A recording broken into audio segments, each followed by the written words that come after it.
I'm sorry, what was that one more time? Okay.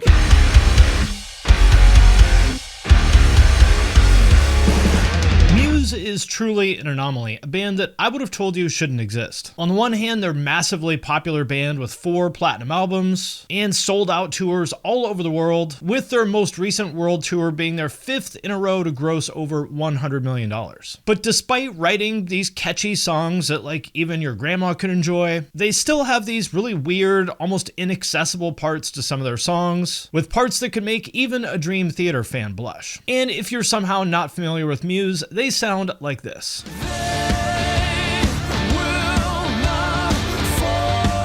And Muse is one of those very rare bands that has a sound that's wholly their own, that really no other band has ever replicated, while also writing these timeless songs that have almost universal appeal even if you don't really like rock or metal. And they've done the seemingly impossible, achieved nearly universal critical acclaim, built a wildly diverse fan base with everything from prog nerds to metalheads to normies, all the while writing surprisingly bold, genuinely experimental music. So my question is, how did they do it? How did 3 guys from a small town in England go on to form one of the most recognizable, successful bands in their entire generation of rock? And most importantly, what is their lasting impact? Those are the questions that I will answer in this video. And also, I want to thank Mr. Add-ons for sponsoring this video. Inside this cool little aluminum case right here is something called an FPGA, which is essentially a really flexible type of circuit that allows it to be the most accurate way to emulate console, arcade, or computer games. And best of all, with almost 0 latency, so it really feels like you're playing on the original hardware. It has support for over 30 emulation cores, including of course stuff like NES, SNES, and PS1, but also some of the more obscure stuff like Wonder Swan, Neo Geo, and PC Engine, as well as classic PCs like DOS and Amiga, and some really great arcade games like Metal Slug, Street Fighter 2, R-Type, Japanese shooters, Pac-Man, you name it. It can also output to a CRT if you're into that, or if you're like me, you can use the very extensive library of CRT shaders to give you the next best thing. And I have to say, the build quality on this is really, really nice. It's really solid and sturdy, actually a lot nicer than any console, at least in my opinion. Especially like this nice metal case, and there's no fan, no dust, and it doesn't require any kind of active cooling. And once you set it up, it's really surprisingly easy to use. And so if you want the Rolls-Royce of retro gaming, well, this thing right here is it.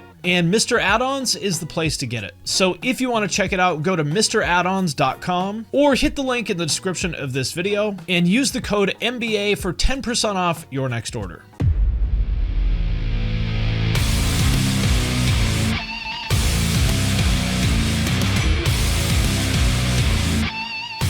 Our story begins in a small town in the southwest of England, where at the time, all 4 future members of Muse were playing in separate school bands at the time at their local community college. And to make a long story short, one thing led to another, and they eventually joined forces to become what we would later know as Muse. And I say that because at the beginning, they were known for kind of changing their name all the time. For example, the last name they had before landing on Muse was Rocket Baby Dolls, and they had a little bit more of like a goth aesthetic, which obviously is pretty far removed from the Muse that we know today. And the first initial sign of success for them was winning a local battle of the bands, while also smashing all their equipment in the process.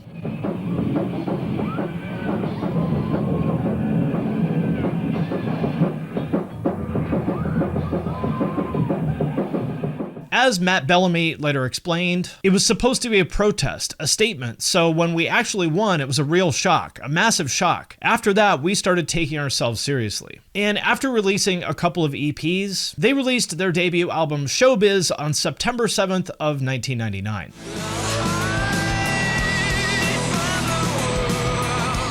And although they did have some moderate success with it, it didn't really break them through just yet. And listening to it now, it's definitely the most straightforward and least experimental thing that they've done. Musically, it's kind of like a more accessible version of Radiohead, I think. It had a similar creepy vibe while also doing a lot of the so-called staircase songwriting, where the songs start out slow and quiet, but gradually build and build and build in intensity as the song goes on.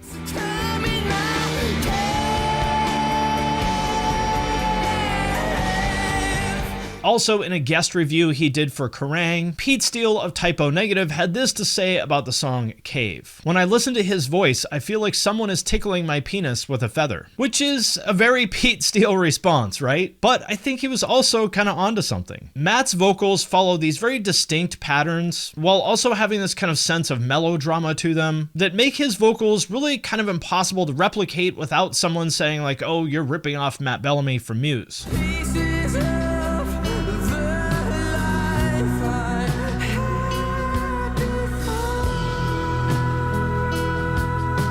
And after that, they released their next album, Origin of Symmetry, in 2001.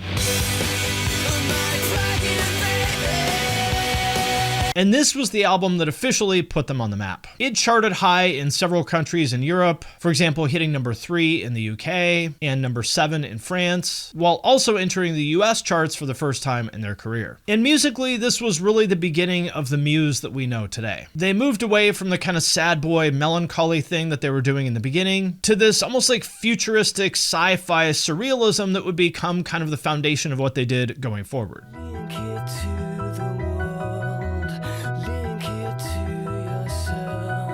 This is also where they started to add more of the progressive elements and overall like experimental kind of nature that they're known for today.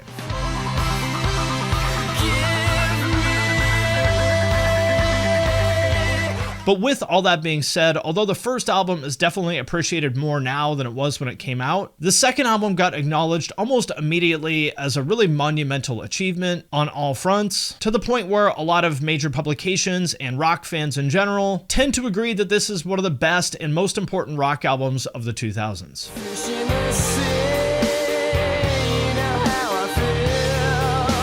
And they continued on that upward trajectory with their next album, Absolution, which came out at the end of 2003.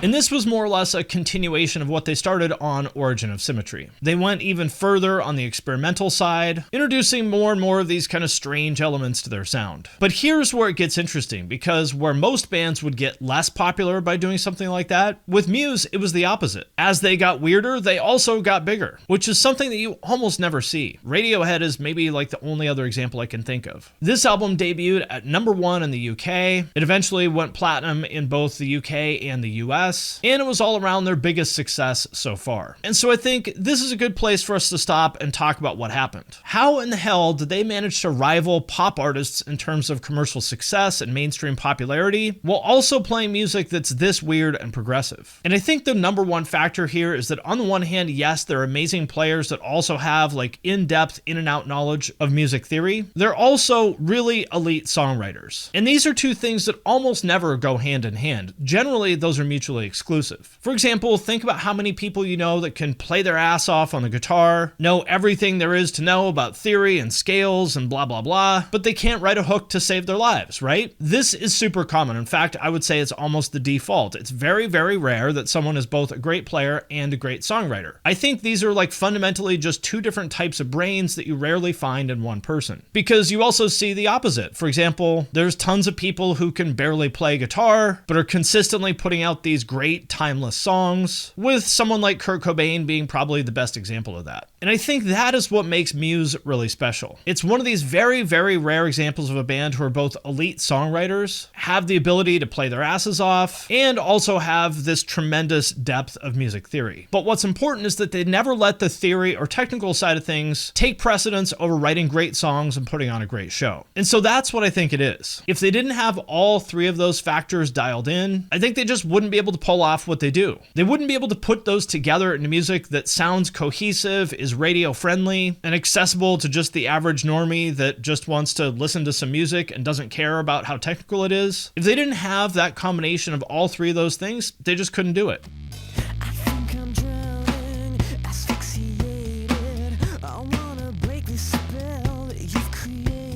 Which brings us to the next album, Black Holes and Revelations, which came out in 2006.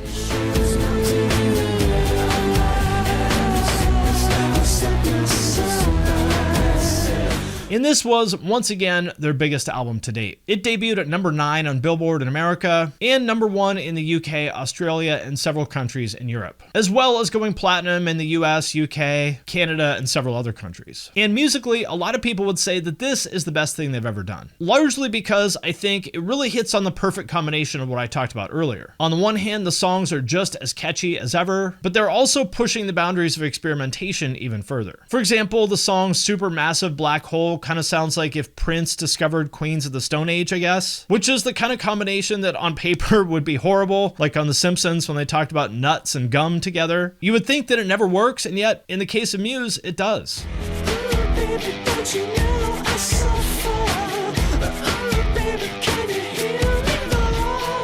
And then you have songs like Knights of Cydonia, which is this massive prog epic that doesn't even have a chorus. But despite that, it's one of the biggest songs they've ever done. No one's gonna take me.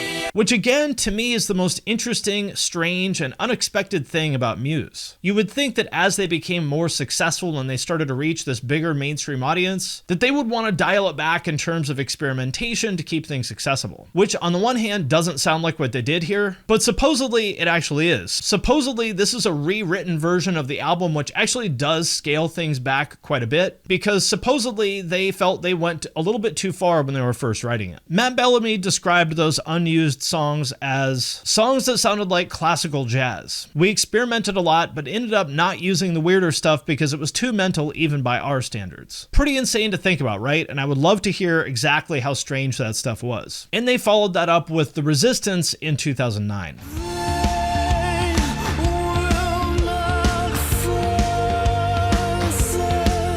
And musically, it was a bit of a departure from what they had done on their previous material. Black Hole and Revelations were the culmination of this sort of sci-fi space rock sound that they had established all the way on Origin of Symmetry. While for this one, they started to go more towards almost this like Depeche Mode kind of sound, with much less of a focus on guitars and more on electronics and synths. And this album was somewhat divisive among fans, but at the same time, the numbers don't lie, because this was, once again, their biggest album to date. It debuted at number 3 on Billboard in the US, and once again, number 1 in the UK, Australia, and several countries in Europe. And just like before, got certified platinum in just about every country you can think of. And I think what everybody can agree on is that even if you don't necessarily like this new direction, in terms of quality and level of craft, these songs are just undeniable. And you might think that maybe this is where they would finally dial it back with the experimentation with this shift in sound, right? Well, if that's what you thought, you would be wrong. And to give you just one example, the album ends with a 12-minute symphony divided into 3 parts, which I would say is about as prog as it gets.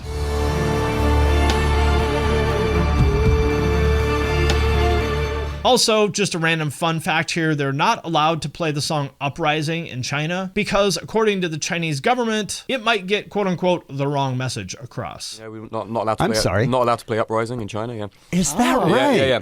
And I remember the first time we were going to go there, we sort of didn't agree to modify the set list, so they wouldn't let us come in. So that was it, you know. So. And in 2012, they followed that up with their next album, The Second Law. And this was more or less a continuation of what they did on The Resistance, except a little bit cinematic this time around as they created more of, I guess, a concept album. It revolves around a decaying planet that its inhabitants can no longer live on, with themes like totalitarianism and societal collapse, and there's all kinds of lore behind it, so if you're into that kind of stuff, I recommend that you read up on the lyrics. And the music itself reflects that. For example, the opening song Supremacy sounds like it could be something straight out of a James Bond movie. And commercially, it was once again a massive success for the band. It debuted at number 2 on Billboard and number 1 in the UK, as well as several other countries across the planet. The song Madness also stayed on top of the Billboard alternative charts for a record-breaking 19 weeks straight, while the song Survival somehow became the theme of the 2012 Summer Olympics, because why not?